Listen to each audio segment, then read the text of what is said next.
Welcome back. Rajkot શહેર પોલીસે 24 કલાકમાં જુદા બે સ્થળે દરોડા પાડી કૂટણખાનાનો પર્દાફાશ કર્યો છે। રેવન્યુ કર્મચારી સોસાયટીમાં આવેલા ધન્ય બંગલામાં કૂટણખાનું ચાલતું હોવાની જાણ થતાં જ પોલીસે દરોડા પાડ્યા હતા।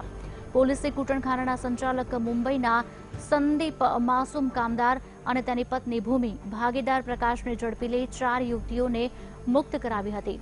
પોલીસે 2 ગ્રાહકો અરવિંદ કોચક હરેશ વાજોલિયાને દબોચી લીધા હતા। 2 યુવતી મુંબઈ અને 2 યુવતી દિલ્હીથી બોલાવાયું હોવાનું ખુલ્યું હતું। બીજા દરોડા ચુનારવાડના શિવાજીનગરમાં પાડ્યા હતા।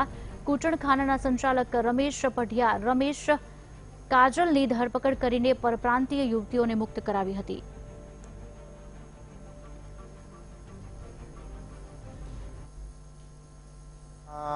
જે સંદીપ છે એની પત્ની બુખી અને એનો એક ભાગીદાર એ 3 માણસો જે છે એ અને 2 ગ્રાહક એમ કરીને 5 ઇસમોને આમાં જે છે મળી આવેલા હતા। જે 5ને અટક કરે।